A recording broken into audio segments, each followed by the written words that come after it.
Header is quite catchy, and I think I'm more interested in don't bet against India than the Sensex number itself, because Sensex number is that's why we said Sensex may hit 2 lakh in 10 years, and we'll give the mathematics of why we are saying this and how much belief we have. I mean, I have seen Sensex moving from 100 to 52,000 now in last 40 years.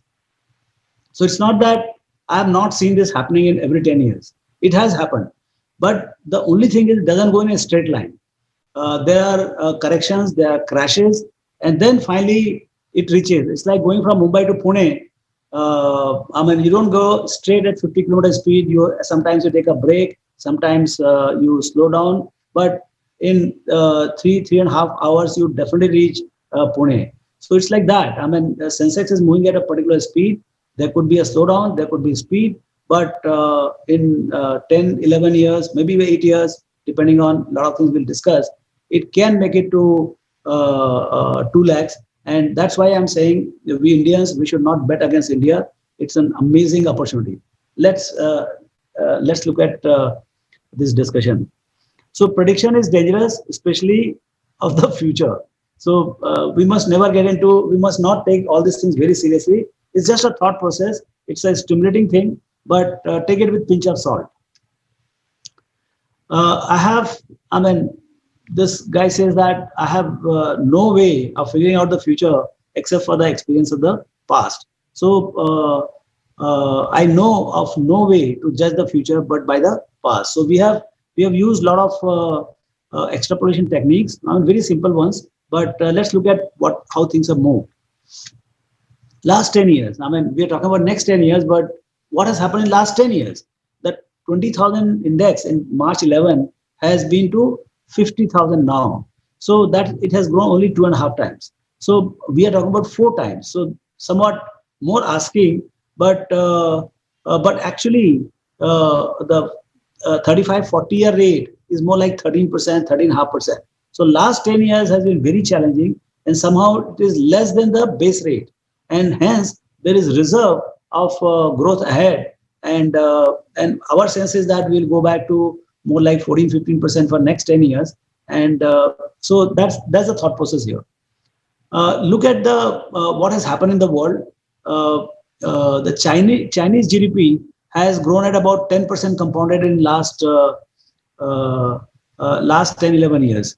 World has grown at 2%, and India has grown at about 4%. So we have not done as well as China, and China is absolutely scorching pace, even at this level of $14-15 trillion of GDP. What has happened to the India and China in terms of market cap?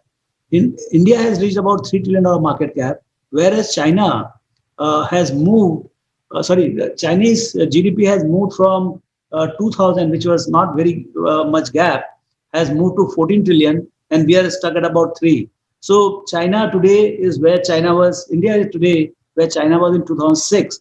Actually, just 2-3 years back, the gap was just about 9-10 years. Now the gap has increased to 14-15 years. I think we have to do a lot of catching, and this COVID has further set us back in terms of, I mean, we have done well vis-a-vis the world, but not as good as China. So it will take a lot for us to race up to China, or at least become matching in terms of growth. So that's why when I was talking to a few government officials, the only thing they talk about is one single formula for government, one single what you call mantra they have is growth, growth, growth. Let's see how Babus deliver, and they have their own style. You may agree, you may not disagree, but they are able to reach those targets. And India being entrepreneurial economy, a lot more private in the hands of private sector, I think we will not have a very measured kind of a growth rate. We will have a lot unevenness will be there. So sometimes you'll see 3-4 years of very rapid growth, maybe even 8, 9, 10%, and then suddenly it will slump. But I think overall to get 6-7% should not be very difficult. Now, this is the India, the next $1 trillion opportunity. We wrote this paper in 2007, and here I think India has this journey is quite, for any nation, this journey is very, very interesting. What took 60 years? We got independence in 47, maybe our GDP was $10 billion, $10 billion in for the entire nation of about 35 crore Janta. So today, it took 60 years for it to become 1.2 trillion in 2008, and that time, $1,000 per capita, and we thought that what it will take to achieve next $1 trillion, and next $1 trillion happened in next 7 years. 7-8 years in 2015, we hit the second trillion. Third trillion, as per our calculation, should have come by more like 2021. That got delayed to 23, and so fourth trillion will happen now as per this calculation, maybe in next 2-3 years. So every trillion will come much faster. Now China incidentally became $1 trillion in 98, and today it is 15 trillion. So, and every year at 6%, they are adding almost a trillion every year. So I think India is in their journey. Right now it is taking 3-4 years on a 3-year base. It will take about a little longer period to achieve maybe 3 years to achieve 4 trillion. But every trillion will come at shorter and shorter period. And after 2 or 3 cycles, 6th or 7th, or maybe 6th or 7th or 8th trillion, I think 8 to 9 will come in 1 year. So this is the journey which is accelerating the entire thing. And why it is important? This is just a compounding. At a national level, compounding is much easier. So what is so special about this? The special thing is this. When when per capita GDP is $1,000, you are literally a poor country. I mean, I'm quite sure 50-60% of the population is below poverty line. And discretion is only in some cities like Mumbai, Delhi, Ahmedabad. I mean, some few cities have very thin sliver of discretionary spend. When it goes from $1,000 to $2,000, which has happened, what happens is suddenly the basics remain from say 900 to 1,000, but the discretionary go from 100 to 1,000. So what is a nominal GDP growth? A doubling of per capita GDP implies 10x spend growth on the discretionary side. And that is where underlying businesses, they do extremely well. They don't know what is working for them. And this keeps hitting segment after segment, maybe not simultaneously, but clearly this keeps happening. It's like saying that till 2007, we were more of a bicycle market or maybe low-end bike market. By the time it is 2014-15, we became pure bike market, and actually cycle demand started coming down. And by the time we go to $4,000, that is about in closer to 2025, 26, or maybe 27, will be $4,000 per capita. At that point of the same economy, from premium bikes and entry-level cars, it will move to mass car and maybe little mid-sized cars. So that's how the journey from bicycle to motorcycle to car happens. So this is the power of discretionary spend build up, and we are going to see all sorts of this thing in various discretionary. You see the way marriages happen. Earlier, destination marriage was just few guys, even in Mumbai kind of place. Today, I think 50-60% of slightly bigger marriages are happening in destination. And since the families are small, the kind of discretionary spend happens. I think in this COVID, one of the best discretionary spend which has been very badly hurt is the marriage expenditure. So as the economy opens up, you will see all the pending functions are going to happen, apart from whatever regular 1 crore marriages which are happening. So I think discretionary spend is going to build up, and nobody can stop that journey. It is going to be just exponentially bigger and bigger. Another thing which is happening is that savings build up.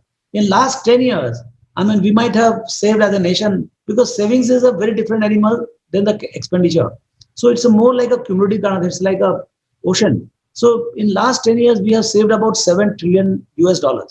But in next 10 years, we are going to save more like 14 trillion. So you have the base of say 7 trillion, and on top of it, you are giving a mountain of another 14 trillion.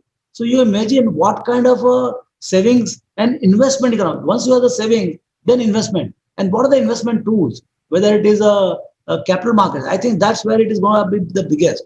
The broking, the volumes in the stock market, the wealth management, your asset management, your insurance, your all sorts of things which are which deploys the financial savings. you are going to see much larger deals, much frequent deals, and it will be a nationwide thing.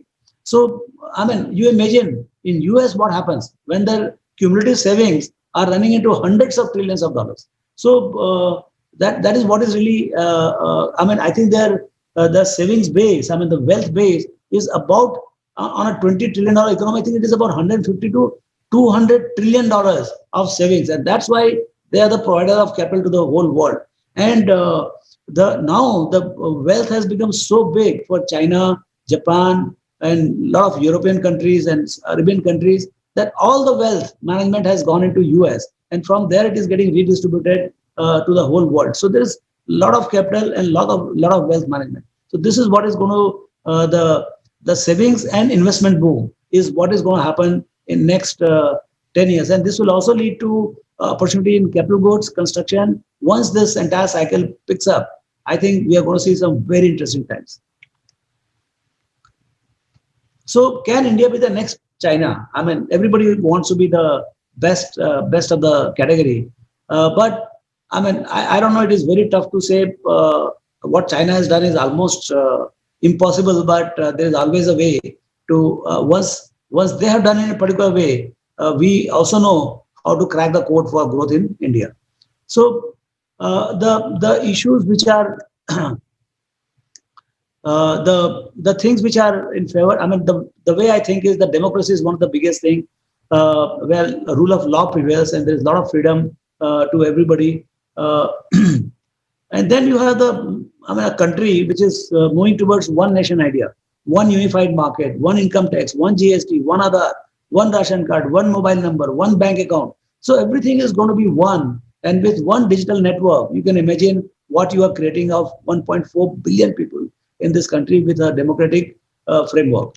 Second, demography. I think it is second highest population of the world, huge domestic market dominated by youth. 40% is below 20. It is one of the young. It is the youngest large country with 27, 28 years as the average age. So this is amazing demography. Then third is the demography, where high income and upper middle income segment is 1 out of 4 household today. I mean, you see how pyramid is shifting from a perfect pyramid in 2005, where 69% of the people were below poverty line. So from there, you have gone to only 15%. That itself is a huge achievement. Look at the top end. From 1 million household, now it has become 29 million household. So that's the thing. And 1 out of 2 households by 2030 will become middle and high income and middle segments. So, so I think the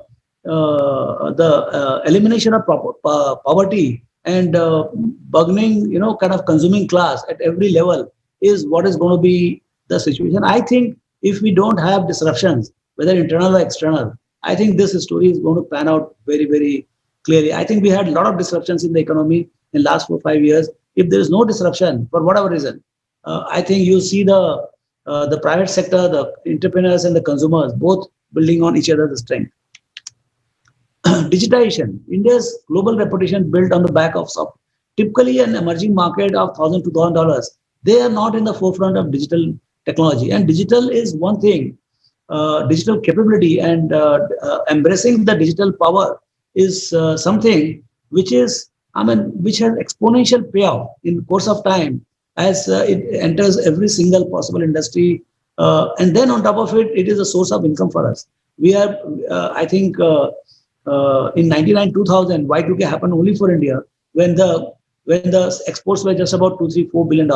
And today it is upwards of $165 billion. And McKinsey NASSCOM report says in next 5-6 years, we are going to hit $350, $400 billion. So I think this COVID has given new impetus to digitization for the whole world. Internet, 5G, speed, and India's capability to wire up for all the nations in the world. And while they're wiring up for most sophisticated clients in the world, I think the same technology is being used locally to build up. Even Aadhaar itself is such a huge achievement in terms of creating it in such a short time. So I think digital capability of India is awesome prowess, and we have not seen what all it can do in the course of time. Then you have a forex balance. I think one of the things which is most rare and most difficult for any country, poor country, is a forex. I mean, nobody gives you. It is like having your own money in the global marketplace. Having $600 billion and yet counting is one of the biggest achievements. In fact, India's story started in '91 when we had the bankruptcy of forex. I mean, we literally had 1 or 2 weeks of import cover, and from there to achieve 18 months of import cover today is quite a story. Nobody talks about it. It is 17% compounded growth from '91 till date in terms of forex buildup. So clearly, it has come at a cost. But I think now the world will have a different kind of confidence on rupee as we go along. And in abundant, super abundant capital in the world, I think this is one of the reflections of that. But you see the bar at the end in today, how it is building up. In the last 1 year, we got 100 billion, and the way it is going, I think there could be another 100 billion in offering in next 12 months. And that is also pressurizing the interest rate, and inflation is also well under control. So this is to be seen, but I think very stable dollar will also give you a lot of confidence for the foreigners to increase the trade with India. And I think even the hedging cost will come down, and hence the interest rates can fall. But this is one subject where I think a lot is going to happen, and only time will tell how things are going to work out here. Declining crude has given a lot of help in terms of current account deficit. Now, because of $60-70 of oil in last 1 or 2 years, we have actually had a small current account surplus. And so I would think that now with the galloping software exports and even accelerated merchandise exports, I believe in the current year we are growing at about 25-30%. I think current account deficit is well under control, and hence rupee is going to be very, very firm. And the added advantage is the most stable government in place. I think after 30 years, this country has got a stable government, proper majority government, and that is a big thing for any country. And our suggestion is that make business as the business of India, because we are talking about job creation, and that can be done only by private sector enterprises. So entrepreneurs should be right at the front of the government agenda, and government is following. I mean, at least in their manifesto and their utterances, they're saying no business to be in business, minimum government, maximum governance, and I think kick-starting growth has been the only thing right on top of their mind. So COVID is right now, despite such bullish talk and backdrop, I think the real thing is that COVID has been quite a painful blip, and we are seeing beginning of the end. So COVID now known based. The difference between last year and current year. Last year, COVID was small, but fear was big. Right now, COVID is big, but fear is small because now it is known based, and global fiscal and monetary response has been unprecedented. I mean, I think they have learned from the GFC and many other crises, and this time central bankers have done amazing job all over the world, and they flooded the market with liquidity, and governments came to support the suffering businesses and the people in the best possible fashion, and still it is on. So this has been a fantastic thing, and that's why, despite the health tragedy all over the world, more than 3 million people have died, and yet markets are at all-time high all over the world. In India, fiscal deficit of 9.5% is unthinkable, and hence the fiscal response of government is clearly visible, and RBI is making sure that despite the little heightened inflation, liquidity is sufficiently there, and even the bond prices, the yield are kept at about 6%. Vaccination has been the beginning. I mean, I think we'll be one of the fastest vaccinating country, and by end of December, I think we would create some kind of world record in terms of number of successful vaccination.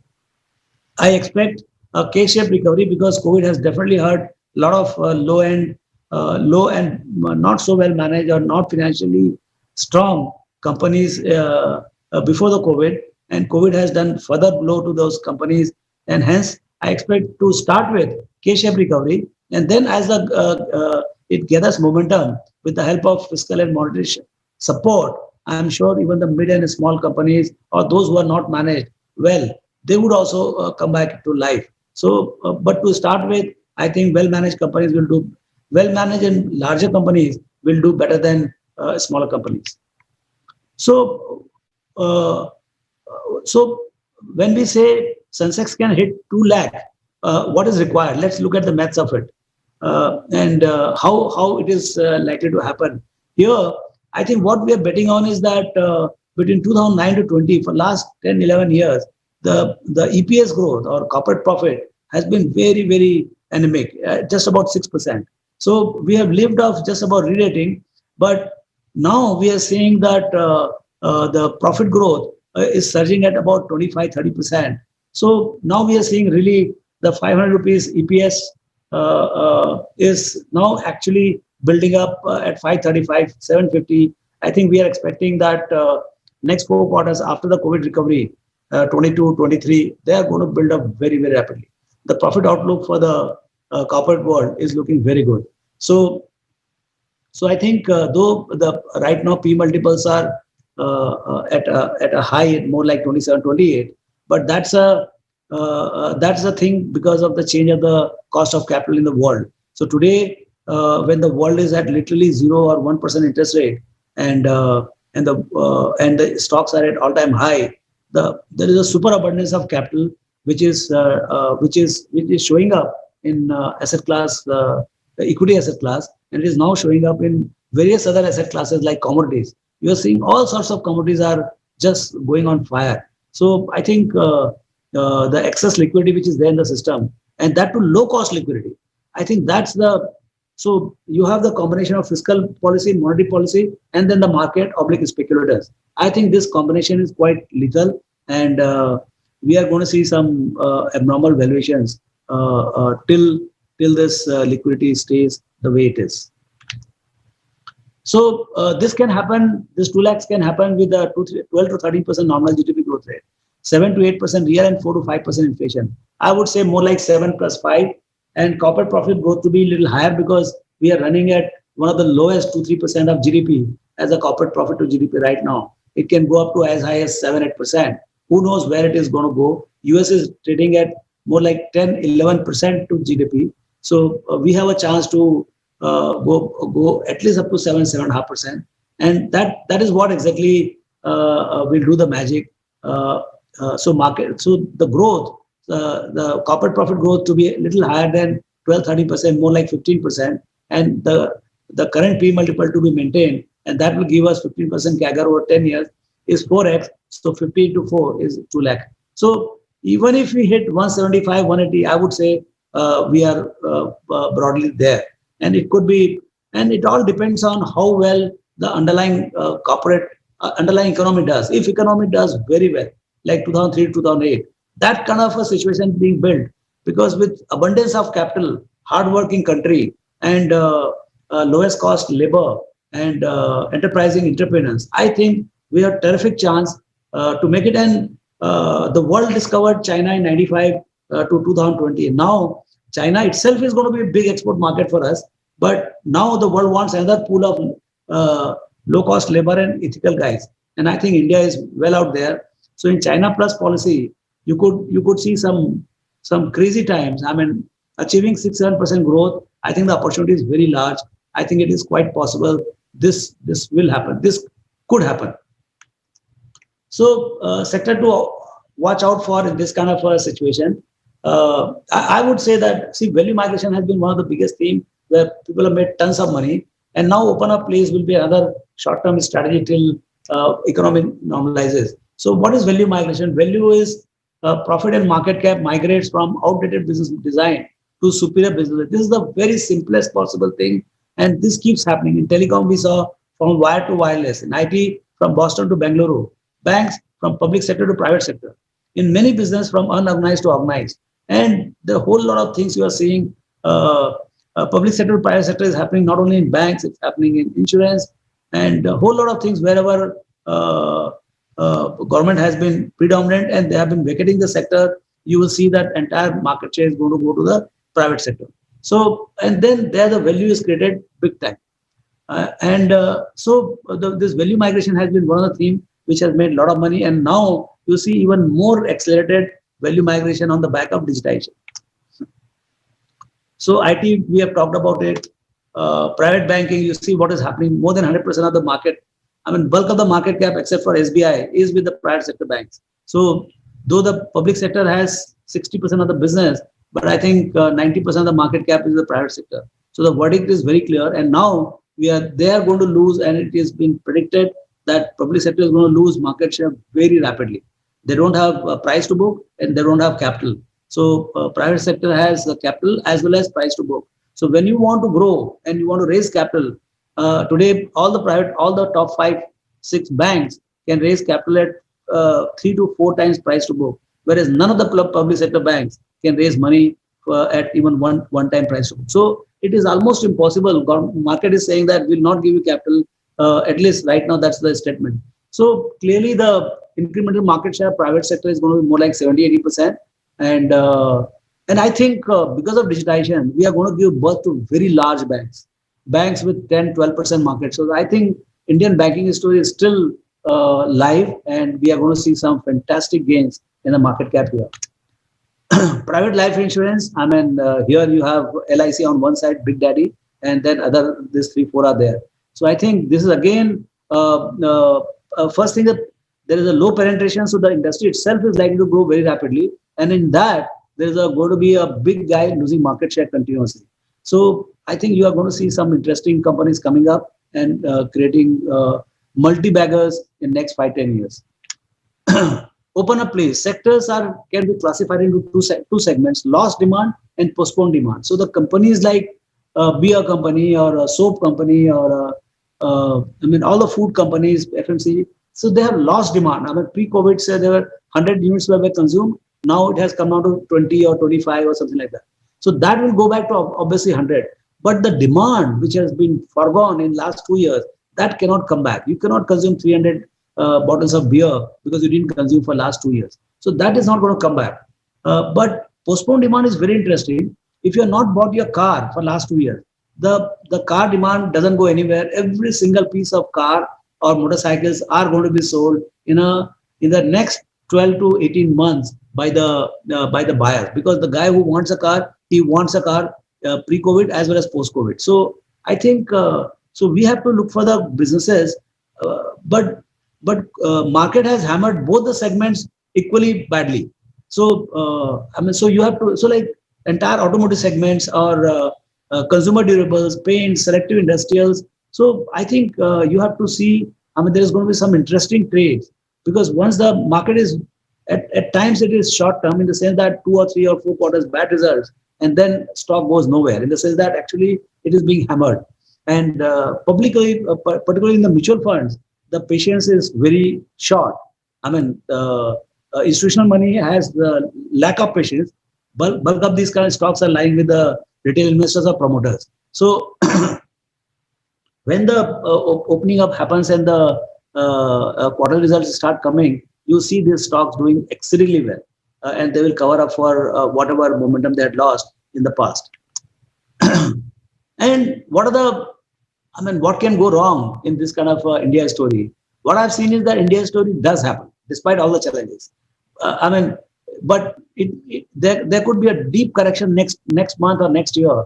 So global shocks, global financial crisis. Today we are swimming in liquidity, but when you see too much of anything, that scares me. There's too much of liquidity. So how it will come to haunt us? Something which is not natural is not going to be natural, in the sense that that first one, global shock, global financial crisis, or inflation. Leading to global monetary tightening to control the inflation. So that can kind of create a problem. Then completely unpredictable event, which you cannot even think, like COVID. COVID was not even thought 12 months, 14 months back. So those kind of events can come. Political risk. As I said, one of the strong points is that India has that after 30 years, very stable government. So, but then we have also seen, markets did very well when we had a challenging governments, coalition governments. So I think political risk in India is low, I would say. So, I mean, any kind of government has created, the markets have created wealth in whatever kind of political this thing, but still it remains a risk for, I mean, I would say that real risk is the GDP not growing, the pace at which we are saying, say 6-7%. That is what they have done in last 10 years, and I don't see any reason why they will not do it in next 10 years. Situations are conducive, and more particularly, the forex balance of 600 billion is still surging. That gives me confidence that for a courageous government, there is no lack of resources for doing whatever they want to do. The issue is whether they are ambitious enough to achieve that 7-8% growth or not. So conclusion, India is the ultimate next $1 trillion opportunity story, because we are 140 crore janta with just about $2,500 per capita. This is global average is $10,000. I mean, you cannot have a more prepared growth story than that of India. And their demography, democracy, demographic, digital power of a country, a poor country of this size, is unbelievable. Dollar reserves, stable government. I think, I don't know what can go wrong, but COVID is a temporary blip, and we will see vaccination. Vaccination will definitely mark the beginning of end of COVID. And as I said, we can hit the very large number in next 10-15 years. And why 10 years? I mean, we have to be investor for decades. I mean, I met somebody yesterday who was 40 years. I said, you are 60 years ahead. Why 10 years? So, I mean, you do compounding at 15, but why you should not be seeing 500x what I have seen in my life, you will see in your life. So that's the kind of potential of compounding in the Indian economy, because it's a very potential economy with very small market cap or GDP. And I mean, we have talked about the play, and hence my sincere request to all the investors is, don't time the market. Just don't time the market. Whatever is the equity appetite, just play to the fullest. And hence, don't bet against India. Be optimistic and patient, because compounding of equity will work only over a period of time. So you have to bring patience, and that can be brought only by you. Don't try to time the market, and don't play around with your portfolio too much. So that would be my last words.